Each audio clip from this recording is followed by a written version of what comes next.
நண்பர்களே, மனசை கொடுத்து கேளுங்க. கௌதம புத்தர் ஒரு முறை தன்னோட சீடர்களோட அமைதியா உட்கார்ந்திருந்தாரு. சுத்தி ஒரே அமைதி. ஆனா அந்த அமைதியில கூட ஒரு பெரிய விஷயம் ஒளிஞ்சிருந்துச்சு. புத்தர் தரையிலிருந்து ஒரு இலையை எடுத்தாரு, சிரிச்சிட்டு சொன்னாரு, பாருங்க, இந்த இலை விழுந்தனால உடையல. அது ஏன் விழுந்துச்சுன்னா மரம் அதை விட்டுருச்சு. சீடர்கள் ஆச்சரியமாயிட்டாங்க. புத்தர் தொடர்ந்து சொன்னாரு, வாழ்க்கையும் அதே மாதிரிதான். நாம சரியான நேரத்துல எதையாவது விடலைன்னா உடைஞ்சு போயிடுவோம்.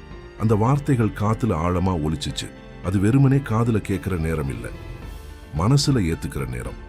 மக்கள் என்ன நினைப்பாங்கன்னா, எதையாச்சும் கெட்டியா புடிச்சுக்கிறது தான் பாசம், விடாம இருக்கிறது தான் அர்ப்பணிப்புன்னு.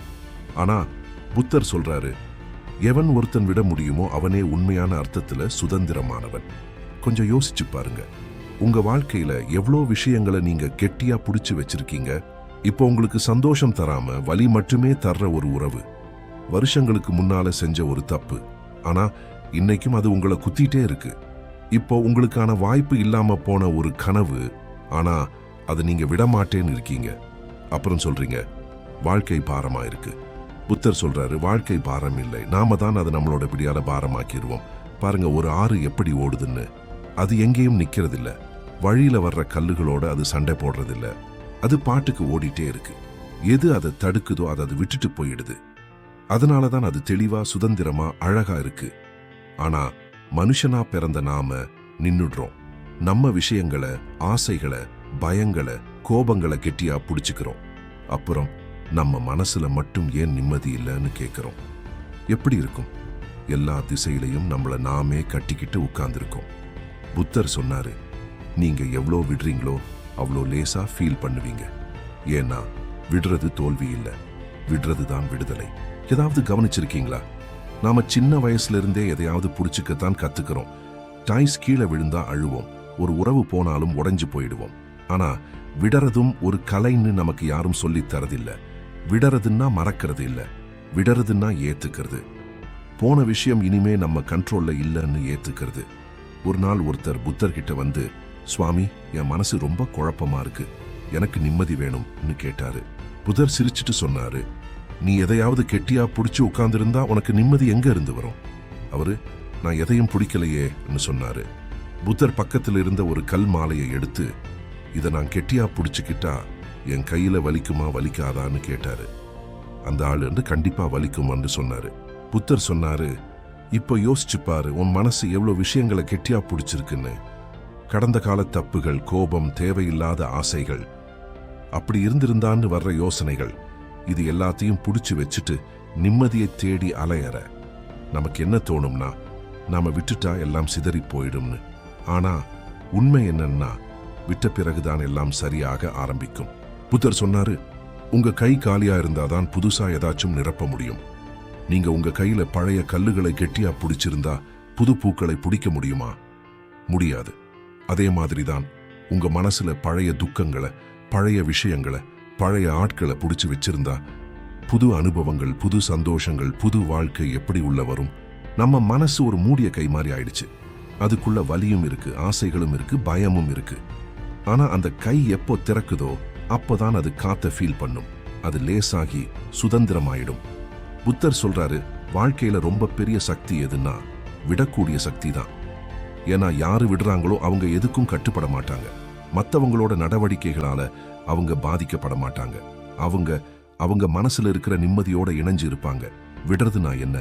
விடுறதுன்னா நீங்க கவலைப்படலன்னு அர்த்தம் இல்லை. உண்மையில இப்ப நீங்க உங்க மனசோட அமைதிக்கு முக்கியத்துவம் தர்றீங்கன்னு அர்த்தம். விடுறதுன்னா ஓடி போறது இல்ல. நிறைய பேரு நான் எல்லாத்தையும் விட்டுட்டு போகணும்னு நினைக்கிறேன் சொல்லுவாங்க. ஆனா புத்தர் சொல்றாரு, எவன் ஒருத்தன் ஓடி போறானோ அவன் விடல, அவன் பயப்படுறான். விடுறதுன்னா பயம் இல்லை, அது ஒரு புரிதல். விடுறதுன்னா சில விஷயங்கள் நம்ம கண்ட்ரோல்ல இல்லைன்னு ஏத்துக்கிறது. நீங்க எப்போ அதை ஏத்துக்கிறீங்களோ அப்போதான் உண்மையில நீங்க விடுதலை ஆகுறீங்க. புத்தரோட வாழ்க்கை இதுக்கு ஒரு பெரிய உதாரணம். அவர் அரண்மனையை விட்டுட்டு போனப்போ யாருக்கும் புரியல, ஏன் ஒரு இளவரசன் எல்லாத்தையும் விடறாருன்னு. ஆனா புத்தர் சொன்னாரு, நான் எதை தேடறேன்னா விட்டதுக்கு பிறகும் என் கூடவே இருக்கிற ஒரு விஷயத்தை. அவர் எல்லாத்தையும் விட்டாரு, ஆனா நிரந்தரமா இருக்கிற ஒன்னை கண்டுபிடிச்சாரு, ஞானம். விடுறதால என்ன நடக்கும்? அதிசயங்கள். நிம்மதி உங்களை பாக்குது. நீங்க எப்போ ஒரு விஷயத்தை விடுறீங்களோ உங்க மனசுல இருந்த சத்தம் எல்லாம் அடங்க ஆரம்பிக்கும்.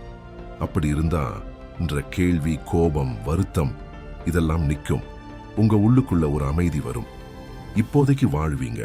நாம எப்போ விட மாட்டோமோ அப்போ பழைய காலத்திலேயே இருப்போம். இல்லைன்னா எதிர்காலத்தை பத்தி கவலையில இருப்போம். ஆனா நீங்க விட்டா இந்த இப்போ இருக்கிற நேரத்துக்கு வருவீங்க. புத்தர் சொன்னாரு, நீங்க எப்போ நிகழ்காலத்துல வாழ ஆரம்பிக்கிறீங்களோ அப்பதான் எல்லாம் உங்களுக்கு தெளிவா தெரியும். உறவுகள் நல்லாயிடும். ஒருத்தரை நீங்க பிடிச்சு வச்சிருந்தா அது பாசம் இல்ல, அது ஒரு கட்டுப்பாடு. நீங்க விட ஆரம்பிச்சதும் பாசம்னா என்னன்னு புரியும். அன்புன்னா சுதந்திரம் கொடுக்கறதுன்னு தெரியும். ஒருத்தரை நீங்க உண்மையில லவ் பண்ணா அவங்களுக்கு விடுதலை கொடுங்க. அவங்க உங்களோட ஆளுன்னா கண்டிப்பா திரும்பி வருவாங்க. இல்லைன்னா நிம்மதி உங்க கூட இருக்கும்.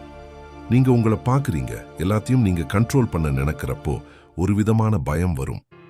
என் விருப்பப்படி நடக்கலைன்னா நான் நல்லா இருக்க மாட்டேனோ அன்று. ஆனா வாழ்க்கை யார் கண்ட்ரோல்லையும் நடக்கிறதில்ல. அது பாட்டுக்கு ஓடுது. நீங்க எப்போ உங்க நிபந்தனைகளை எடுக்கிறீங்களோ அப்போ வாழ்க்கை உங்களுக்கு நிம்மதியை திருப்பி கொடுக்கும். எப்படி விடுறது? புத்தரின் வழிமுறைகள். ஏத்துக்கிறது தான் ஆரம்பம். ஏத்துக்கிறதுனா நீங்க தோத்துட்டீங்கன்னு அர்த்தம் இல்லை. சில விஷயங்கள் நம்ம கண்ட்ரோல்ல இல்லைன்னு புரிஞ்சுக்கிறது. ஒருத்தர் உங்களுக்கு தப்பு செஞ்சிருக்கலாம், வலிச்சிருக்கும்.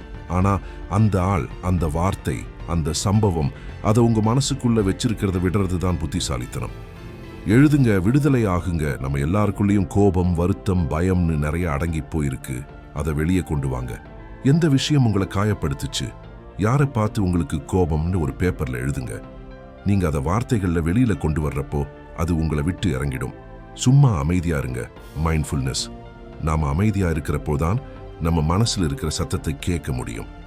நீங்க எந்த விஷயத்துக்கும் உடனே ரியாக்ட் பண்ணாதீங்க. ஒரு கோபம் வருதா, நில்லுங்க, சும்மா பாருங்க. அந்த உணர்வு உங்கள வரும், வந்த மாதிரியே போயிடும். அதை நீங்க தடுக்க வேண்டாம், அதோட சண்டை போட வேண்டாம். சும்மா பாருங்க. அப்பதான் எந்த உணர்வும் நிரந்தரம் இல்லைன்னு உங்க மனசுக்கு புரியும். நண்பர்களே, புத்தர் ஒரு அருமையான விஷயம் சொன்னாரு. எப்போ நீங்க பிடிக்கிறத நிறுத்துறீங்களோ அப்போ நீங்க பெற ஆரம்பிச்சிடுவீங்க. இதுதான் வாழ்க்கையோட ரகசியம். நீங்க எவ்வளோ கெட்டியா பிடிக்க நினைக்கிறீங்களோ அவ்வளோ தூரம் அது போகும். ஆனா எப்போ அதை நீங்க விடுறீங்களோ அது ஒன்று திரும்பி வரும். இல்லைன்னா அதை விட பெற்றான விஷயம் உங்க வாழ்க்கையில வரும். விடுறதுன்னா ஒரு பலவீனம் இல்லை, அது ஒரு சக்தி. உங்க உள்ளுக்குள்ள இருக்கிற பயத்தை ஜெயிக்கிற சக்தி. அதனால இன்னைக்கு உங்க மனசுல ஏதாவது பாரமா இருந்தா ஒரு நிமிஷம் நில்லுங்க. ஒரு ஆழமான மூச்சு எடுத்துட்டு, போதும் இப்போ நான் விடுறேன்னு சொல்லுங்க. மெதுவா உங்க மனசு லேசாகிறத ஃபீல் பண்ணுவீங்க. வாழ்க்கையோட உண்மையான அர்த்தம் பிடிக்கிறதுல இல்ல, விடுறதுல தான் ஒளிஞ்சிருக்கு.